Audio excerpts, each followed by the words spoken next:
Pin hole non surgical treatment తో operation లేకుండా varicose veins, prostate, ఫైబ్రాయిడ్లకు రివియా వాస్కులర్ సెంటర్ లో అడ్వాన్స్డ్ ట్రీట్మెంట్. భారతదేశంలో ముఖ్యంగా హైయెస్ట్ సోర్స్ ఆఫ్ ప్రోటీన్ మనకి ఎక్కువగా సగటు మానవుడు కూడా తినేది ఏంటంటే పప్పు దినుసులు. ఏ పప్పులో ఎలాంటి పోషకాలు ఉన్నాయి? పూర్తిగా ప్రోటీన్ సోర్స్. నీరసంగా ఉన్న వాళ్ళకి కావచ్చు, ఆలింతలకి మంచి ఆహారం. శనగల్లో ఉండే పోషకాలు ఏంటండి? ఈ శనగల్ని నానబెట్టి ఉడకబెడతాం వల్ల అరుగుదల. గుండు మినపప్పు ఏదైతే ఉందో ఇది దేనికి వాడతారు ఇప్పుడు? ఇప్పుడు తెలియక అందరూ అయితే టిఫిన్లకి ఇదే వాడుతున్నారు. వాళ్ళు పోషకాలని కోల్పోతున్నారు. మాంసకృతులతో కంపేర్ చేస్తే వీటిలో ఉండే పోషకాలు ఏంటండి అదనంగా? ప్రోటీను నాన్ వెజ్లోనే వస్తుంది అనుకుంటారు, అది మటుకు అపోహ. రైట్. ప్రోటీన్ అనేది మనకు పప్పు. చాలా కూరలో కమ్మదనం ఇస్తుంది పుట్నాల పొడి కొంచెం జల్లుకుంటే. ఈ రోజు కూడా పుట్నాల్లో ఉన్న ప్రోటీన్స్ ఏ డ్రై ఫ్రూట్స్లో లేవు. అందరికీ నమస్కారం, వెల్కమ్ టు సుమన్ టీవీ. మన ఆహార పదార్థాల్లో పప్పు దినుసులకి చాలా ప్రాధాన్యత ఉంది. భారతదేశంలో ముఖ్యంగా హైయెస్ట్ సోర్స్ ఆఫ్ ప్రోటీన్ మనకి ఎక్కువగా సగటు మానవుడు కూడా తినేది ఏంటంటే పప్పు దినుసులు. ఇవాళ మనం రకరకాల పప్పుల గురించి మాట్లాడదాం. ఆ పప్పుల్ని తినే విధానం ఏమిటి, ఏ పప్పులో ఎలాంటి పోషకాలు ఉన్నాయి, ఆ పప్పుని వండే విధానం ఏమిటి, అసలు కొన్నిట్లో గ్యాస్ వస్తుందని చెప్పి కొన్ని మంచిది కాదని మంచిదని రకరకాలు వింటూ ఉంటాం. మనతో పాటు వీటన్నిటిలో ఎక్స్పర్ట్, అంటే పండించడం దగ్గర నుంచి తినే వరకు అన్ని విషయాలు చెప్పే సేవ్ ఫౌండేషన్ సురేంద్రనాథ్ గారు ఉన్నారు. వారితో మాట్లాడబోతున్నాం. నమస్కారం. నమస్తే మేడం. సురేంద్ర గారు చాలా పప్పు దినుసులు తీసుకొచ్చారు ఇవాళ. థ్యాంక్ యూ వెరీ మచ్ అండి. ఫస్ట్ ఆఫ్ ఆల్ ధన్యవాదాలు. పప్పు అనగానే ముందు అందరికీ తెలిసింది ప్రోటీన్. ఈ మధ్య ఏమంటున్నారంటే ఇంత ప్రోటీన్తో పాటు కార్బ్స్ కూడా ఉంటున్నాయి అందులో. ఉత్త పప్పు ప్రోటీన్ అనుకుని మోసపోకండి అంటున్నారు డాక్టర్లు కూడా కొంతమంది. మీరేమంటారు? పప్పు ధాన్యాలు అనేది ప్రోటీన్ సోర్స్ అండి, మనకి తరతరాలుగా వస్తున్నదే. అయితే దీన్ని వండుకుని తినే విధానాలు, దాని కాంబినేషన్ ఇవి మనం మర్చిపోయామేమో, లేకపోతే మనం సరిగా గుర్తించడం లేదేమో, అందులో లోపం ఉంది. అది పప్పు ధాన్యాలు అనేది మనకి మంచి ప్రోటీన్ సోర్సు.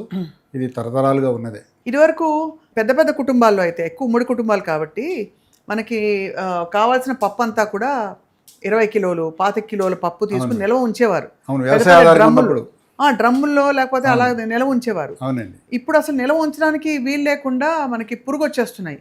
అలా ఏమంటారు, ఏం పురుగులండి అవి? ఎగురుతూ ఉంటాయి, రెక్క పురుగులు అవి, అలాంటి పురుగులు వచ్చేస్తున్నాయి. అసలు పప్పుని నిల్వ ఉంచాలంటే ఏం చేయాలి చెప్పండి?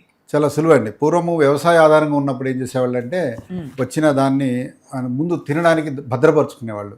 ఆ క్రమంలో దాని మీద పొట్టు ఉంటుంది కదా. ఇప్పుడు మినుములు ఉన్నాయనుకోండి, మినుముల మీద పొట్టు ఉంటుంది, పెసర్ల మీద పొట్టు ఉంటుంది, కంది మీద పొట్టు ఉంటుంది. ఈ పొట్టే దానికి రక్షణ ప్రకృతి పరంగా.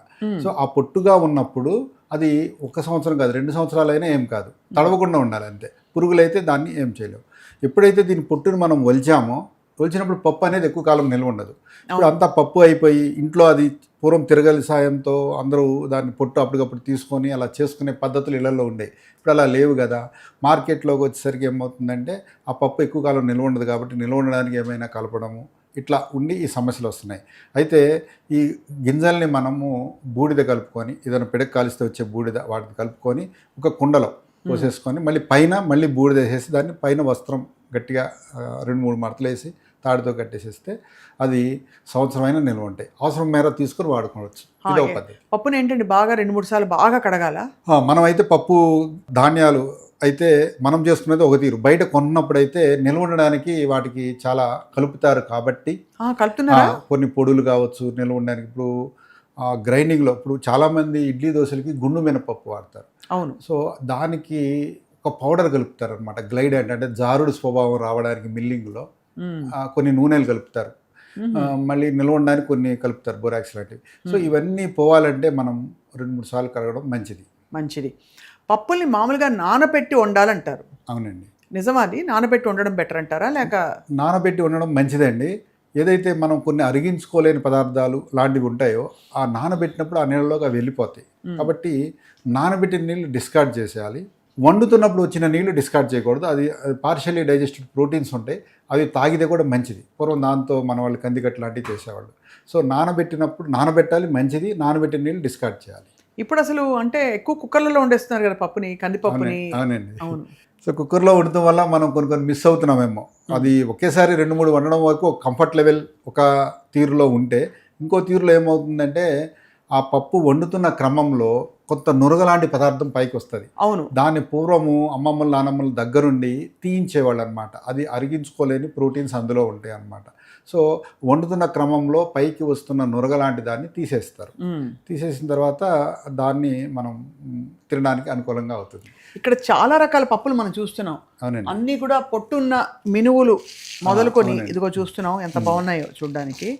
అలాగే అసలు మొలకలుగా ఈ మధ్య చాలా మంది తింటున్నారు, మంచిది. ఇది కొంతైనా మొలకలుగా తింటున్నారు. అవునండి. ఇది ఎప్పుడైనా దాల్ మక్కని లాంటి కొంచెం స్పెషల్ డిషెస్ హోటళ్లలో తినడం మినహా తినలేదు. ఇది మహారాష్ట్రలో వాడినంత మన వాళ్ళు వాడలేదు, ఇడ్లీ దోశలకు వాడుతున్నారు. ఇక్కడ గుండు మినపప్పు తీసుకొచ్చినట్టున్నారు. ఇది అంతేనా?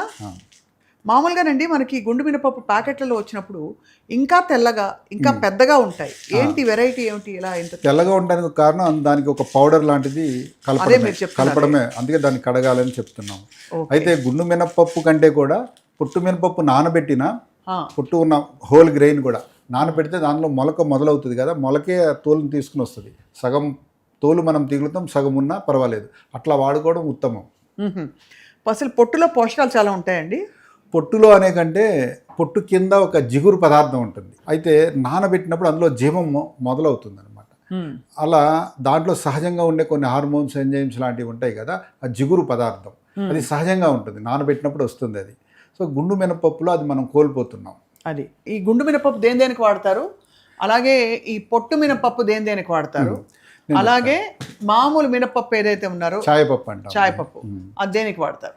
ఇప్పటికీ అన్ని విశేషం ఏంటంటే మన కల్చర్ని ప్రిజర్వ్ చేయడానికి కొన్ని పద్ధతులు ఉంటాయని తెలుసుకోవడానికి చాలా సులువుగా మనం అర్థం చేసుకోవచ్చు. తిరుపతి వడలు ఇప్పటికీ ఆ పొట్టు ఉన్న హోల్ గ్రెయిన్ మినుములతోనే చేస్తారు, బాగా పెద్దగా వడ ఏదైతే వస్తుందో ఇప్పటికీ దాంతోనే చేస్తారు. అందులో కూడా పొట్టు ఉంటుంది. అలా హోల్ గ్రెయిన్తో చేయడం వల్ల అందులో ఉన్న పోషకాలు కొన్ని ఉంటాయి, రుచి అనేది ఒకటి ఉంటుంది.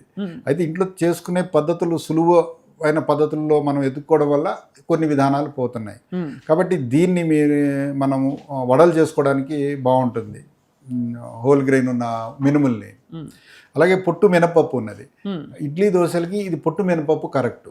ఈ మధ్య వాడుతున్నారు, బాగా కొంచెం బాగానే పెరిగినాయండి. అంటే అవైలబిలిటీ ఉంటే తీసుకునే వాళ్ళు ఉన్నారు, చేసేవాళ్ళు దాన్ని బాగా చేయాలని నేను అనుకుంటున్నాను. ప్రాసెసింగ్లో కూడా ఛాయ మినపప్పు తాలింపుల్లో ఈ రెండు బాగుంటాయి. పొట్టు మినపప్పు, ఛాయ మినపప్పు తాలింపుల్లో వేసుకుంటే కూడా కొంత అది ప్రోటీన్ సోర్స్, రుచికరంగా ఉంటుంది, బాగుంటుంది. అలాగే ఆవిరి కుడుముని చేసేవారు, మీకు తెలిసే ఉంటుంది. చేస్తారు, అమ్మమ్మ చేసే దిబ్బ రొట్టె. అవునండి. వీటన్నిటికీ మరి ఏ పప్పు వాడితే బెస్ట్ అంటారు? మినుములే అండి. అయితే వీటన్నిటికీ పొట్టు మినపప్పు బాగుంటుంది, దిబ్బ రొట్టెకి కానీ ఆవిరి కుడుముకి కానీ చాలా అనుకూలమైంది. ఆవిరి కుడుములో విశేషం ఏంటంటే ఇడ్లీకి ఆవిరి కుడుము తేడా ఎక్కడ వస్తుందంటే ఇడ్లీలో రవ్వ ఉంటుంది, బియ్యం రవ్వ. ఆవిరి కుడుము అంటే పూర్తిగా మినుములు నానబెట్టి అయితే అందులో అల్లము మిరియాలు వేస్తారు, వాత దోషం తగ్గడానికి అల్లం మిరియాలు వేస్తారు. పూర్తిగా ప్రోటీన్ సోర్స్. దాన్ని నీరసంగా ఉన్న వాళ్ళకి కావచ్చు, బాలింతలకి మంచి ఆహారం, వాళ్ళు పాలు ఇవ్వాలి అంటే పోషకాలు కావాలి కదా, ఆ రోజుల్లో ప్రోటీన్ సోర్స్ ఉన్నది, ఇది మంచిది అనమాట. ఎదిగే ఆడపిల్లలకు కూడా ఇది ఇవ్వాలి. నడుము గట్టిపడుతుందని కూడా చెప్పేవారు. వారు నడుము గట్టిపడతాం, వాళ్ళు మళ్ళీ నెక్స్ట్ గర్భం దాల్చి ఆ శక్తితో ఉండడానికి కూడా ఇది చాలా ఉపయోగం. మినప సున్నుండలు, మినుము అంటే ఇనుము అంటారు. ఇనుము అంటే ఐరన్ సోర్స్ అంతా ఈ మినుముల్లో ఉన్నది. అలాగే సున్నుండలు పెళ్ళైన మగపిల్లలకి మంచి పోషకాలను ఇస్తుంది.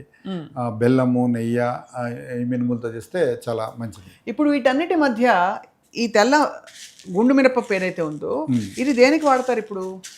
ఇప్పుడు తెలియక అందరూ అయితే టిఫిన్లకి ఇదే వాడుతున్నారు. అయితే వాళ్ళు పోషకాలని కోల్పోతున్నారు. వాళ్ళకి ఏంటంటే తయారు చేయడంలో సులువు ఉన్నది, నానబెడతాము, తీయడం ఇవన్నీ లేకుండా ఆ సులువుగా ఉంది. ముఖ్యంగా దీన్ని హోటల్ వాళ్ళు మొదలెట్టారు వాళ్ళ పనిలో సులువు కోసం.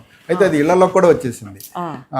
ఇది ఒక కంఫర్ట్ లెవెల్ తప్పితే పోషకాలు తక్కువే ఉంటాయి ఇందులో. అంటే మీరు అనేది పొట్టు మినపప్పు కానీ గుండు మొత్తం మినుములు కానీ వాడడం ఉత్తమం అండి. తాలింపులకి వీటికి మిగతా వాడుకోవచ్చు. అది చాలా బాగుంది. సురేంద్ర గారు, మనకి శనగలు అంటే ఈ శనగలు ఇలా తినడం అన్నది తక్కువ చూస్తాం, ఏదో వాయినాలు ఇచ్చినప్పుడు, వరలక్ష్మి వ్రతం అప్పుడు నానబెట్టి ఇవ్వడం తప్ప, పూజలప్పుడు తప్ప. శనగల్ని మనం డే టు డే తక్కువ వాడతాం. కానీ శనగల్లో ఉండే పోషకాలు ఏంటండి? శనగల్లో ఏ పప్పు ధాన్యంలో ప్రోటీన్స్ ఉన్నాయి, అలాగే ఇందులో కూడా చక్కగా ప్రోటీన్స్ ఉన్నవి.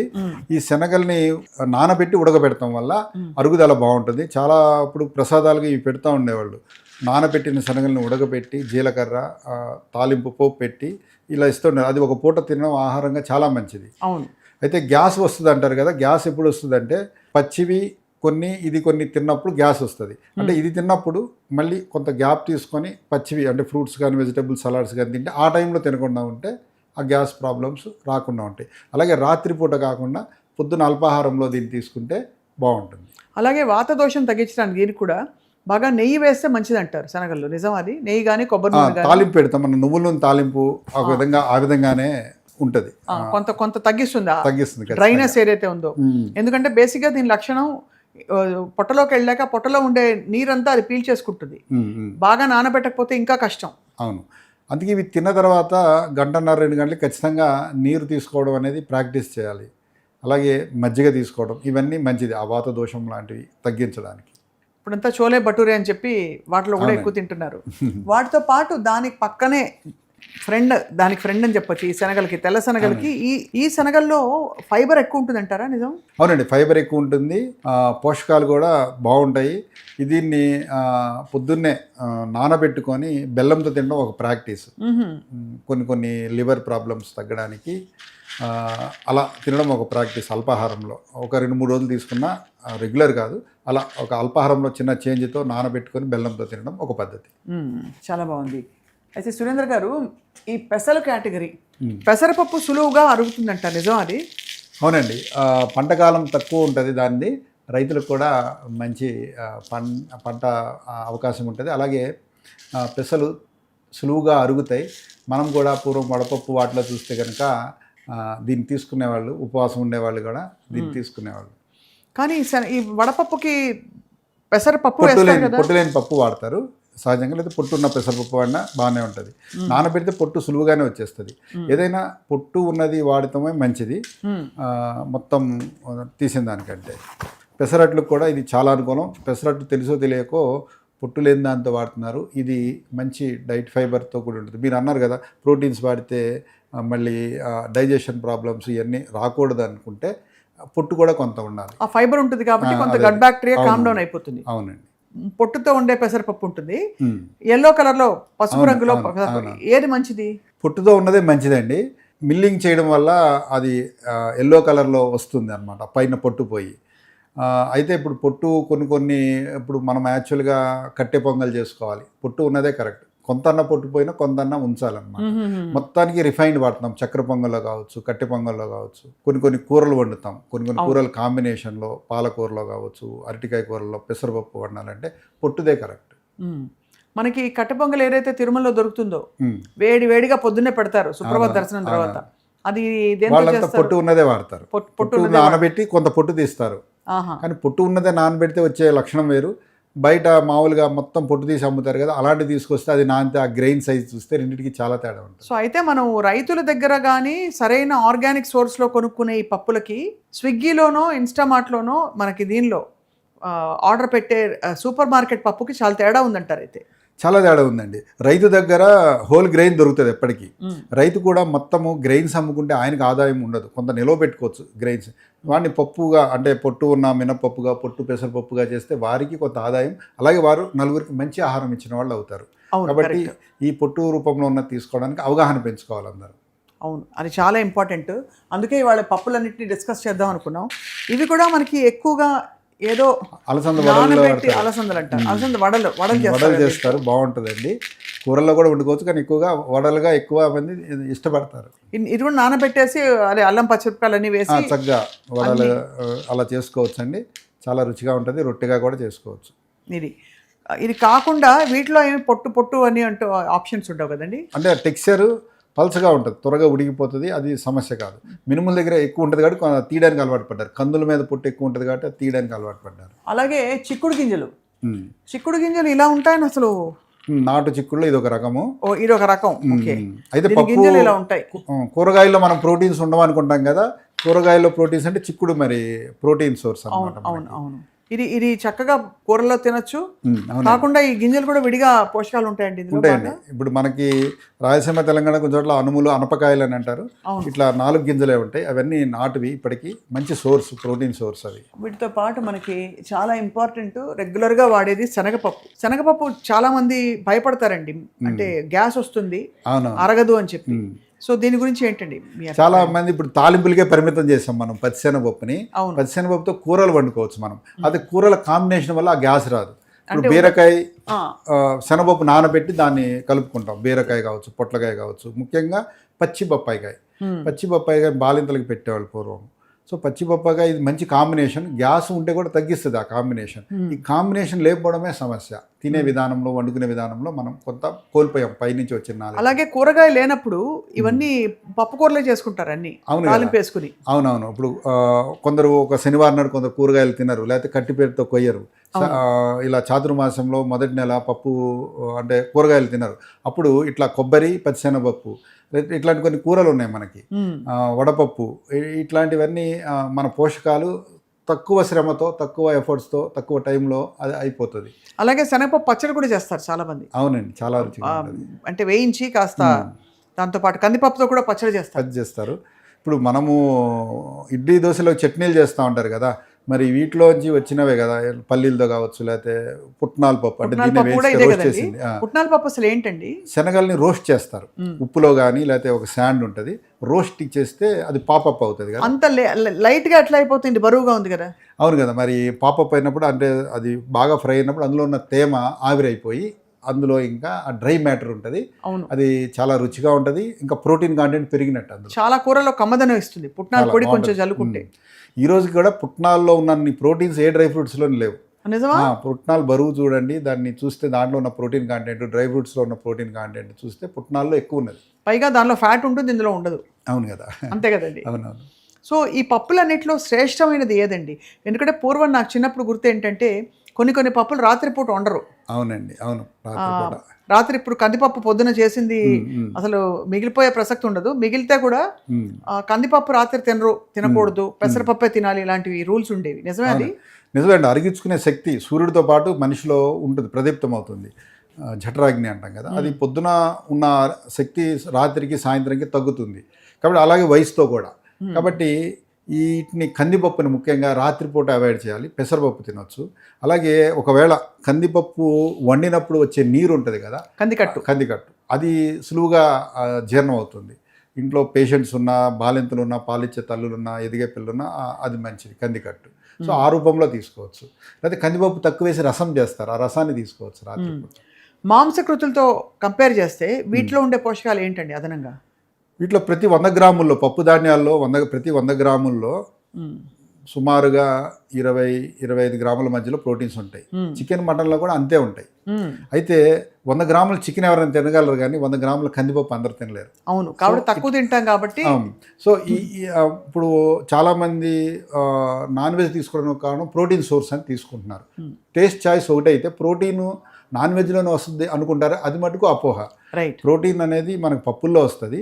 అలాగే ఇప్పుడు సపోజ్ కంది పప్పుని మనం, ఒక మనిషి తినే పప్పు ఉందనుకోండి, ఒక క్వాంటిటీ ఒక 20-30 గ్రామ్స్ అది ఉడికితే వచ్చే అంత అవుతుంది. అంత పప్పు మామూలుగా తింటే గ్యాస్ పుడుతుంది, ఇలా భయం ఉంటుంది.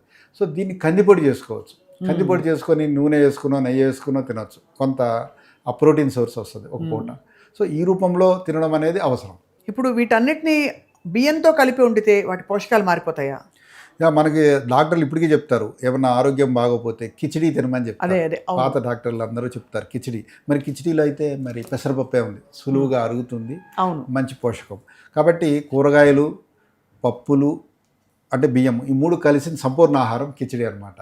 కాబట్టి బియ్యంతో కలిస్తే తగ్గడం అనేది మన రిసిప్ట్స్ని మనం గమనిద్దాం. కిచిడి ఉంది, కట్టె పొంగలి ఉంది, అందులో పెసరపప్పు ఉంది, చక్కెర పొంగల్ ఉంది, ఇవన్నీ సులువుగా అరిగాయి, బియ్యంతో కలిపారు. ఇప్పుడు బియ్యంలో కాంబినేషన్ కూడా 1:2 ఏదో కాంబినేషన్ చెప్తారు మన పప్పులకి, అది ఫాలో అయితే మంచిదే. అయితే బయట ఇడ్లీలు ఈరోజు ఏమైపోయినాయి అంటే రవ్వలో ఎక్కువ 4% కార్బోహైడ్రేట్స్, 1% పప్పు ధాన్యాలు ఉండటం వల్ల ఈ కార్బోహైడ్రేట్స్ పెరగడం వల్ల అందుకు అది వస్తుంది తప్పితే, మనం ఇళ్లలో కానీ అంతా చేసుకున్నదైతే 1 పప్పు వేస్తే 2 బియ్యం వేస్తాం, రవ్వ వేస్తాం. ఈ కాంబినేషన్ పర్ఫెక్ట్ కాంబినేషన్. ఈ మధ్య అంటే మనం చూస్తున్నాం, మీరు అన్నట్టుగా ఇడ్లీలు కూడా రంగు మారి బ్లాక్ కలర్ ఇడ్లీ, కొంచెం గ్రే కలర్లో రాతి రంగులో ఉండే ఇడ్లీలు కనిపిస్తున్నాయి. బహుశా అది పొట్టుపప్పు అయి ఉంటుంది. నేను అనుకుంటున్నా అది మిల్లెట్స్తో కొందరు చేస్తున్నారేమో, రవ్వలు కూడా కావచ్చు. అయితే అక్కడక్కడ నల్ల పొట్టు కనిపిస్తుంది. పొట్టు మినపప్పుతో చేయడం చాలా మంచి పని అండి. ఆ పొట్టు మినపప్పుతో గనక ఇడ్లీ చేస్తుంటే అది ఉత్తమమైనది. నిజంగా వాళ్ళకి అరిగే తీరు కానీ, అది బాగుంటుంది. ఇప్పుడు వాతం చేసే లక్షణం మినుములో సహజంగా ఉంది, అయితే పొట్టు ఉన్నప్పుడు అది తగ్గుతుంది కొంత.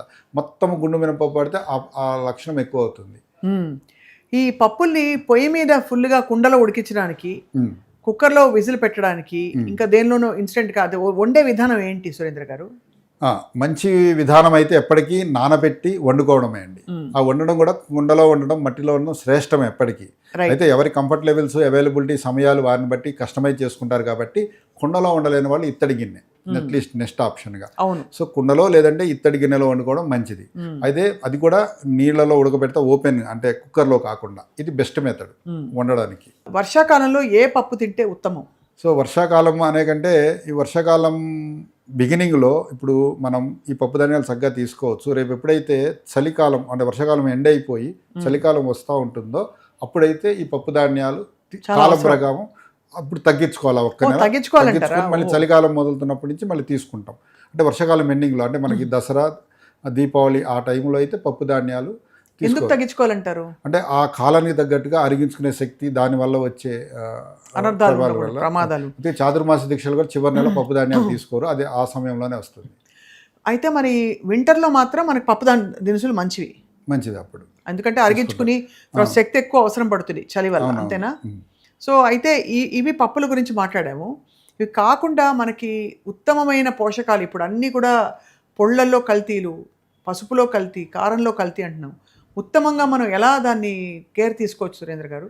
సో ఇళ్ళ వరకు ఎలా చేసుకోవచ్చు అంటే అండి, ఈ మినుములు కానీ, పెసర్లు కానీ, కందులు కానీ రైతుల దగ్గర చక్కగా కొనుక్కోవచ్చు. ఎందుకంటే నిల్వ ఉంటాయి, గింజలు నిల్వ ఉంటాయి. దాన్ని మిల్లింగ్ చేసిన తర్వాత వచ్చే పప్పులు నిల్వ ఉండవు.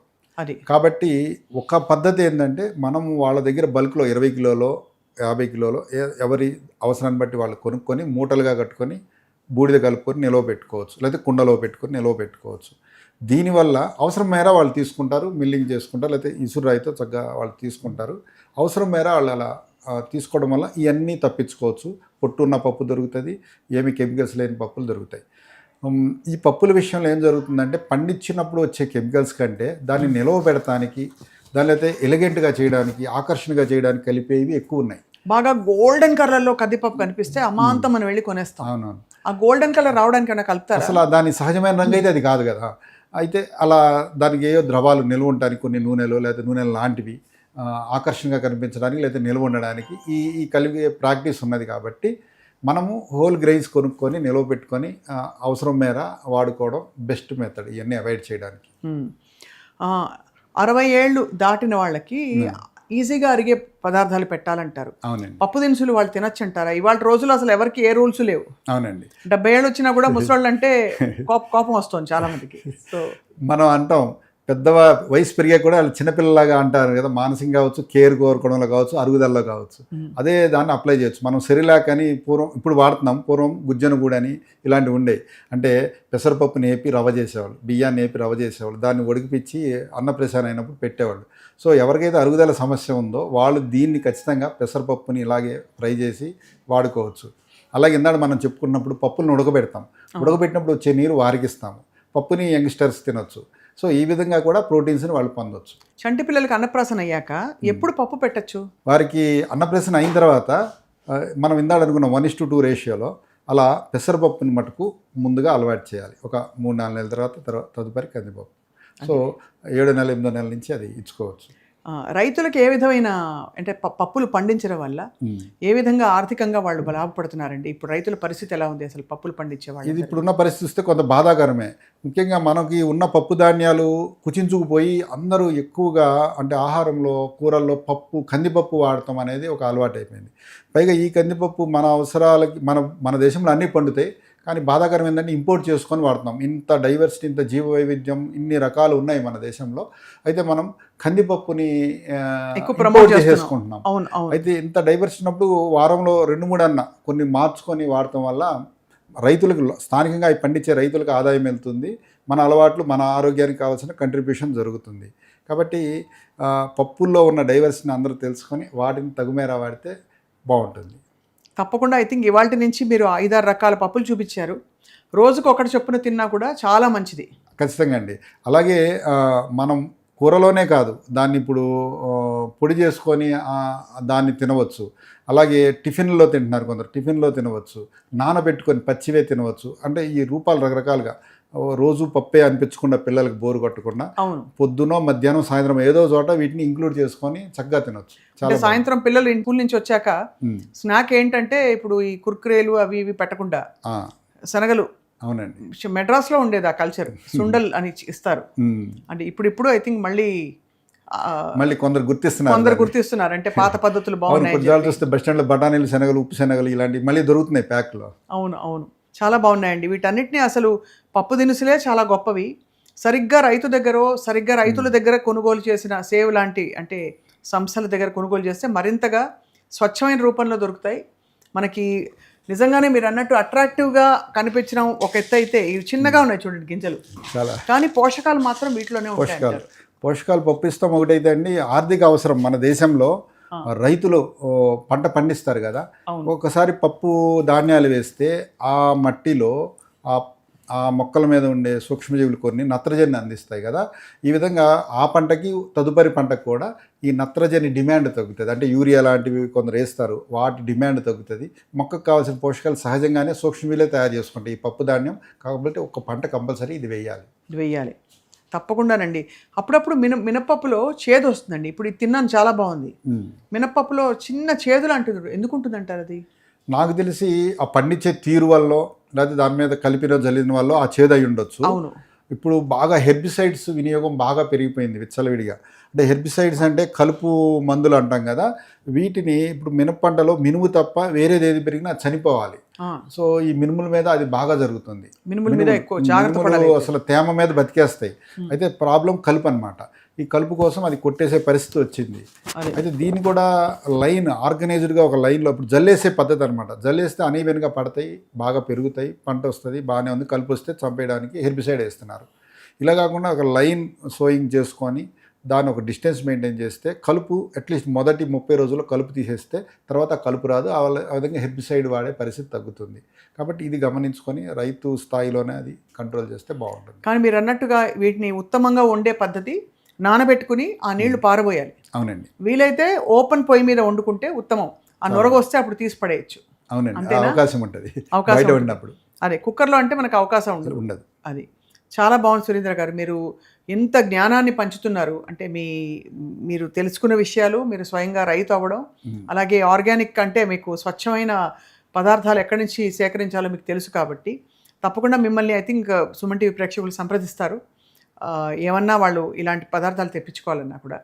ఇంకా పాలు పెరుగులో కూడా మనకి ఈ మధ్యకాలంలో 2 రకాల ఇవి వస్తున్నాయి, ఆవు పాలు, గేదె పాలు. ఏది బెటర్ అండి? సో నన్ను అడిగితే ఆవు పాలు చాలా మంచివి. ఆవు పాలలో ఉన్న ఒక ఫ్యాట్ పర్సంటేజ్ని మనం గమనిస్తే 4% ఫ్యాట్ ఉంటుంది, కొంచెం అటు ఇటుగా. తల్లిపాలు, మనిషి తల్లిపాలలో ఉండే ఫ్యాట్ కూడా అంతే. అంటే మనం డైజెస్ట్ చేసుకోవడానికి ఒక సులువైనది ఈ ఆవు పాలు. సాత్వికమైన ఆలోచన రావడానికి చాలా సులువైనది ఆవు పాలు అనమాట. గేదె పాలు కొంచెం ఫ్యాట్ ఎక్కువ ఉంటాయి, ఫ్యాట్ ఎక్కువ ఉంటుంది. దానికి తగ్గట్టుగా శారీరక శ్రమ చేయాలి. అంటే బాడీ బిల్డింగ్ చేసేవాళ్ళు, వస్తాదులు అది తాగడానికి అర్హులు, అంత పని చేస్తారు కాబట్టి బాడీ బిల్డ్ చేయడానికి వాళ్ళకి అది అర్హత ఉంది, చక్కగా తాగు. నెయ్యి కూడా అంతేనండి? ఆవు నెయ్యి గేదె నెయ్యిలో తేడా ఉంటుందా? ఉంటుందండి. ఆవు నెయ్యి కూడా మీకు బ్లడ్ బ్రెయిన్ బ్యారియర్ దాటి వెళ్ళి అక్కడ దాన్ని కావలసిన పోషకాలను అందించడంలో, మెదడుని చురుకుగా ఉంచడంలో, సాత్వికమైన ఆలోచనలు ఇవ్వడంలో ఆవు నెయ్యి ఉత్తమమైంది. ఆవు నెయ్యి రోజుకి ఎంత తినచ్చు అంటారు? ఏ విధమైన ఆరోగ్య సమస్యలు లేని వాళ్ళు, మామూలుగా అడల్ట్స్ ఒక 25 గ్రాముల వరకు తీసుకోవచ్చు. ఏం ప్రాబ్లం ఉండదు. ఉండదు. అన్నంలో వేసుకున్నా, ఒక కూరలో 5 స్పూన్లు వేసుకున్నా, అనుకోండి. అదే 2 స్పూన్లు, 25 గ్రాములు అంటే బహుశా ఇంత 5 స్పూన్లు అంటే అంత వస్తుంది. ఈ కప్పులో చూసుకుంటే మనకి సింపుల్గా అంటే ఇప్పుడు కూరకి తాలింపు పెడతామండి, పప్పు తాలింపు పెట్టాలి, ఆవు నెయ్యితో పెట్టుకుంటే అయిపోద్ది. అంతే. ఆవు నెయ్యి కంటే ఇంకా గొప్పది వెన్న అండి. ఆవు వెన్న, ఏదైనా వెన్న అనేది చాలా గొప్పది. ఆ వెన్న ఎలాంటిదంటే పెరుగు, ఇంట్లో పాలు పెరుగు అవ్వాలి, ఆ పెరుగుని చిలికితే వచ్చే వెన్న ఉంది కదా, ఇది అన్నిటికంటే ఉత్తమమైంది. ఇప్పుడు అంతా కల్తీ పన్నీర్లు వింటున్నాం, దానికి ప్రత్యామ్నాయం ఏంటి? మీరు ఎప్పుడు అంటూ ఉంటారు ఒక మాట, పనీర్కి ప్రత్యామ్నాయంగా కొందరికి పనీర్ పచ్చి పాలది, అంటే పాలని అది బ్రేక్ చేసేయడం వల్ల వచ్చేది పనీర్. అయితే పాలను ఆర్గనైజ్డ్గా కొన్ని సూక్ష్మజీవులు, ఒకే రకమైన సూక్ష్మజీవులు పెట్టి చేస్తే వచ్చేది పెరుగు అనమాట. పెరుగు అదే, పెరుగు సాఫ్ట్గా ఉంది, పనీర్ గట్టిగా ఉంది, అందులో వాటర్ తీసేసాం.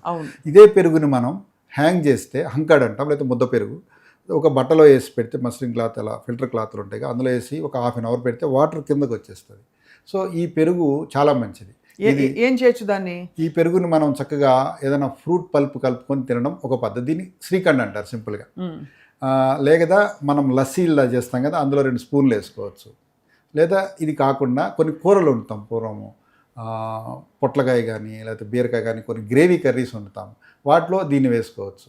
బాగుంటుంది రుచిగా. చక్కగా సింపుల్గా బెల్లం కలుపుకొని తినొచ్చు. అది సింపుల్ ప్రోటీన్, ఈజీగా డైజెస్ట్ అయ్యే ప్రోటీన్ ఉంటుంది. అండ్ మనకి కల్తీ పన్నీర్లు ఈ గొడవలు లేకుండా హ్యాపీగా సింపుల్గా అయిపోతుందని. అరుగుతుంది కూడా, పన్నీర్ అరుగుద్దో లేదు కానీ ఇది బాగా అరుగుతుంది ఈజీగా. ఇప్పుడు చాలామందికి రోజుకి మినిమం 50 grams ఆఫ్ ప్రోటీన్ కావాలంటున్నారు. ఈ హంకాడ్ ఒక సింపుల్గా ఒక 150 grams తీసుకుంటే 15 grams అందులో సింపుల్ ప్రోటీన్ ఒక మీల్లో వచ్చేస్తుంది. అది చాలా బాగుంది సురేంద్ర గారు. సహజ సిద్ధమైన ప్రకృతి అనుకూలమైన విధానాల్లో పండించినవి తినడమే చాలా ఉత్తమం అని మీరు పదే పదే చాటి చెప్తున్నారు. సో ఈ వర్షాకాలానికి మా సుమన్ టీవీ ప్రేక్షకులకి మీ సూచనలు చెప్పండి. వర్షాకాలంలో వచ్చే చిన్న చిన్న జలుబు దగ్గులు ఇలాంటివి ఉంటాయి కదా, దాన్ని సులువుగా ఇంట్లో అందరూ చేసుకోగలిగింది చాలా సులువైనది మన దగ్గర ఉంది కరక్కాయ. కరక్కాయని సాండ్రాయి మీద అరగదీసేసి దాన్ని ఇంట్లో తేనె ఉంటే తేనె లేదంటే బెల్లం పాకం, దాన్ని బుగ్గన పెట్టుకోవాలి. సో ఇది జలుబు దగ్గు కఫ ప్రకోపం అంటాం కదా, అది రాకుండా సులువుగా ఆపుతుంది. లేదా గోరువెచ్చటి నీళ్ళలో దాన్ని తీసుకొని మింగకుండా కాసేపు ఇట్లా ఉంచుకొని మింగితే సులువుగా, అంటే ఈ వర్షాలకు వచ్చేది జలుబు దగ్గులు ఇలాంటివి కదా, దాన్ని ఉపశమనం కలిగిస్తుంది. లేదా ఇంట్లో సొంటి చేసుకుంటారు చాలామంది, సొంటే తేనె కలుపుకుని తిన్నా అది ప్రభావం బాగుంటుంది. సొంటి పొడి కూడా బాగుంటుందండి అన్నంలోకి. సొంటిని తేనెతో కలిపితే కఫం ప్రభావం తగ్గిస్తుంది. అదే సొంటిని నెయ్యితో, ఆవు నెయ్యితో కలిపితే పిత్త సమస్యలు తగ్గిస్తుంది. ఓహో, ఆ విధంగా. విచిత్రం కదండి, అంటే అల్లానికో లక్షణం ఉంటుంది, బట్ ఆ సొంటిగా మారితే లక్షణం మారిపోతుంది. మళ్ళీ దాని కాంబినేషన్తో ఇంకోటి.